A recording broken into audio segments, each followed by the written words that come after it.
भिलाई नगर के भीतर जो है 2025-26 के का जो बजट है वो पेश कर दिया गया है। पूरे 17 वार्ड के पार्षदों के बीच में काफ़ी जो है गर्मा गर्मी हुई। इन्होंने 15 फाइनेंस से लेकर अलग अलग मतों में लोगों को रबड़ी की तरह बांट दिया, भ्रष्टाचार किया। काल का चौथा बजट था, लगभग 800 करोड़ रुपए का बजट था। नगर निगम का आवक ही 100 करोड़ से ज्यादा नहीं है। महापौर की मिली भगत से रबड़ी की तरह इस मत का पैसा उस मत का पैसा यहाँ वहाँ बांट दिया। कानूनी कार्रवाई करके आपको जेल भी भेजा जाएगा, क्योंकि विष्णुदेव की सरकार है। नमस्कार, मैं ईशा साहू और आप सभी का स्वागत है केपी न्यूज में। भिलाई नगर निगम के भीतर जो है आज 2025 और 26 का बजट पेश किया गया है, जो 659 करोड़ 52,53,000 का किया गया है।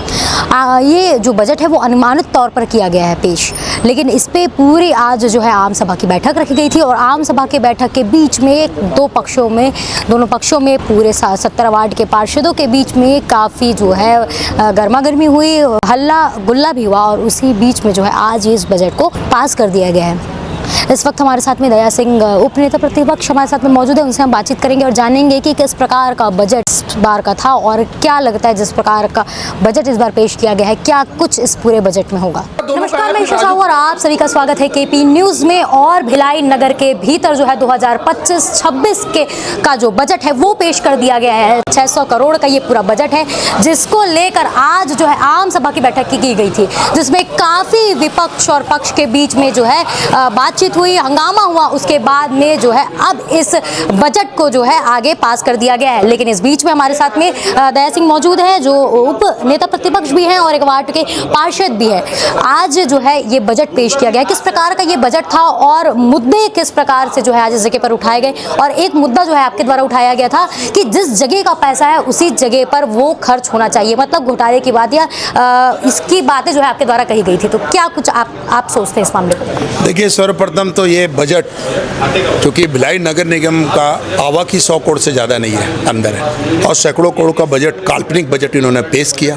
और उसके बाद चूंकि विष्णुदेव की सरकार राज्य में है, अब यहाँ से ये भेजेंगे। और मैंने ये बात रखी कि मूलभूत हो, चाहे जिस प्रकार का राज्य शासन के द्वारा पैसा हो, जिस मद का पैसा हो, इन्होंने 15 फाइनेंस से लेकर अलग अलग मतों में लोगों को रबड़ी की तरह बांट दिया, भ्रष्टाचार किया।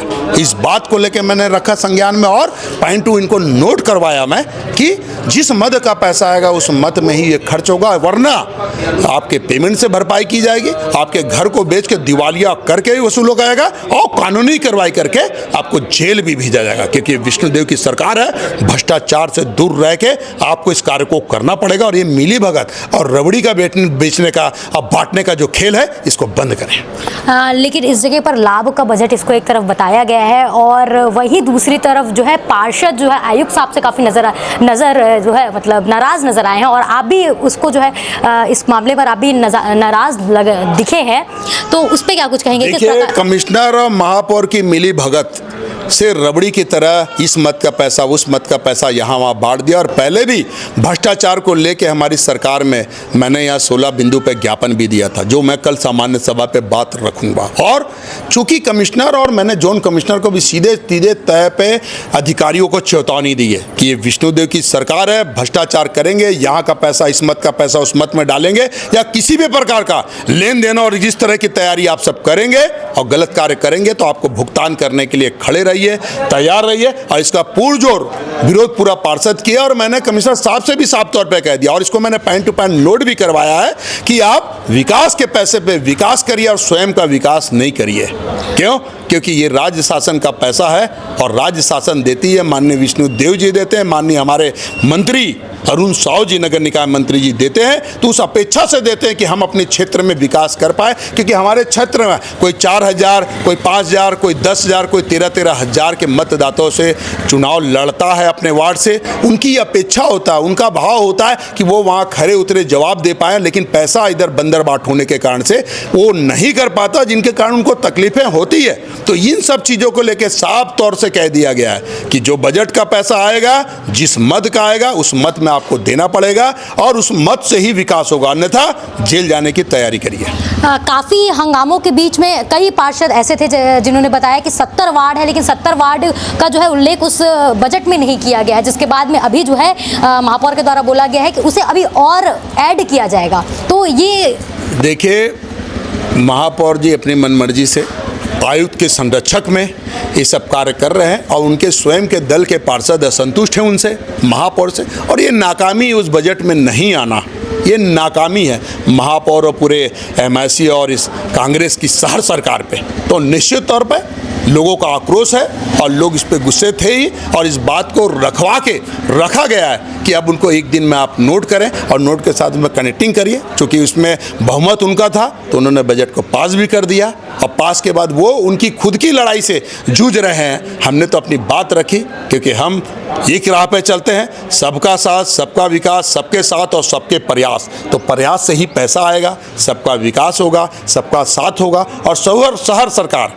चूँकि कांग्रेस की है, लेकिन हम शहर हित में उस बजट में जो पैसे आएंगे उस मत में कार्य करवाएंगे, ताकि शहर की गति का काम और जो विकास कार्य रुके हैं उनको परिपूर्ण कराएंगे। जी, तो आपने सुना कि किस प्रकार का ये बजट है और क्या कुछ जो है दया सिंह का इसमें कहना था, जिसमें आपने सुना कि ये जो पूरी जो बजट पेश हुई है वो लाभ का बजट दिखाया तो गया है, पर जो लाभ का बजट ये इस वक्त नहीं है, और अभी भी इसमें कुछ सुधार के जो काम है वो अभी इसमें बचे हुए हैं, जिसपे महापौर ने भी अपनी राय जताई और कहा है कि जो पार्षद अभी इसमें इस चीज़ से वंचित है, जो नाम अपना दाखिल नहीं कर पाए हैं, वो इसमें अभी और ऐड होंगे। तो आपने सुना दया सिंह जी को कि किस प्रकार के मुद्दे जो है आज इस आम सभा में उठाए गए थे और उनके जवाब किस प्रकार से दिए गए हैं।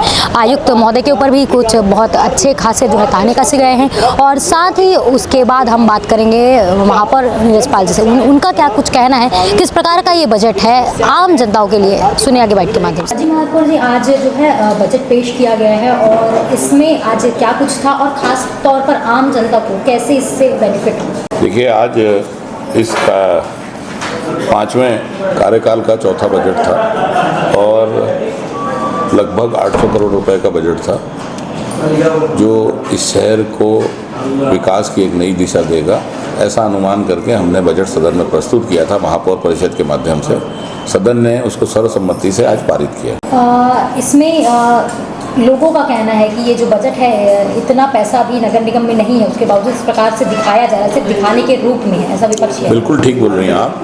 नगर निगम का बजट जो होता है वो अनुमानित ही होता है, अनुमान पे, क्योंकि हमारा कोई फिक्स आय नहीं है। हम लोगों की जो आय है, इस नगर निगम की आय है, वो उस आय से हम लोग अपना स्थापना व्यय ही मुश्किल से बमुश्किल पूरा कर पाते हैं। हम पूरी तरह से राज्य शासन के द्वारा दिए गए अनुदान पे, राज्य शासन के दिए हुए मदों में जो हमको पैसा आता है उसके ऊपर डिपेंड रहते हैं, उसी से हम लोग विकास के काम कर पाते हैं। इसमें आज जब ये बजट पेश हो रहा था तो काफ़ी जो चिल्लम चिट्ठी हो रही थी, और ये बोला जा रहा था कि 70 वार्डों में कुछ वार्ड अभी भी जो है इस बजट में शामिल नहीं है, उनके लिए कुछ चीज़ें नहीं लाई गई है, तो इससे जो है क्या नाराज़ है आपकी पार्टी? देखिए, पार्षद जनप्रतिनिधि होता है अपने क्षेत्र का। हमारे यहाँ 70 वार्ड है, 70 वार्ड में लगभग हर वार्ड में 4,500 से लेकर 8,000 तक की जनसंख्या के वार्ड हैं, और हर जो पार्षद यहाँ इस सदन में बैठता है वो अपने क्षेत्र के उन 5-7 हज़ार लोगों का प्रतिनिधित्व करता है। अगर वो जागरूक है तो अपने क्षेत्र के विकास के लिए वो मांग करता है।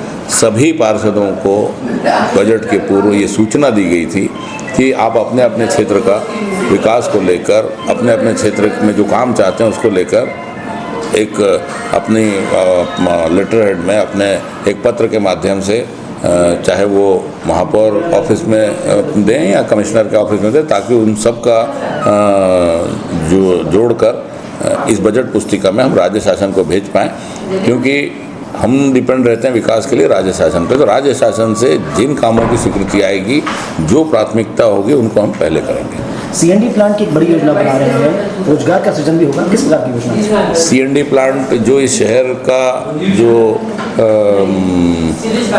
वेस्ट जो है, जो हम बोलेंगे ईटा पत्थर, जो मतलब जो बिल्डिंगों का वेस्ट जो है, वो आप देखते होंगे कि कहीं ना कहीं ढेर बन के पड़ा रहता था। उसको एक सिस्टम से समाप्त करने के बाद उसको हम रिसाइकिल करके उसमें पेवर ब्लॉक, ईंटें, सीमेंट की ईंट आती है और गमले इस टाइप के रूप में उस कचरे को परिवर्तित करेंगे, जिससे हमारा शहर भी साफ होगा और उस प्लांट के माध्यम से जो ये रिसाइकलिंग करके जो प्रोडक्ट बनेगा उससे लोगों को रोजगार से भी जोड़ेगा। लगभग कितने नए रोजगार सृजन होने की संभावना है? उसमें लगभग 150 से 200 लोगों को रोजगार मिलेगा, ऐसा अनुमान है। अगर बीपीओ और वेंडर योजना और ये योजना का देखें तो लगभग 1000 से अधिक इस सत्र में बिल्कुल होगा।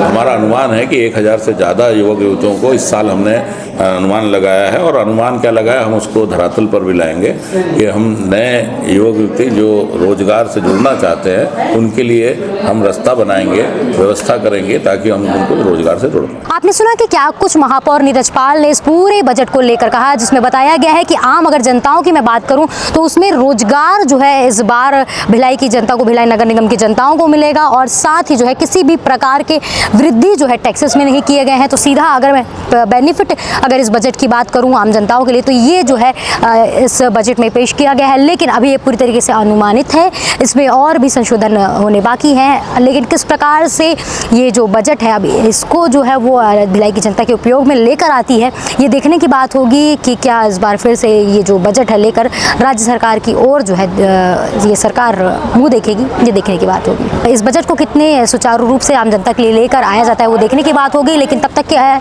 आगे की खबरों के लिए बने रहिए केपी न्यूज़ के साथ में। धन्यवाद।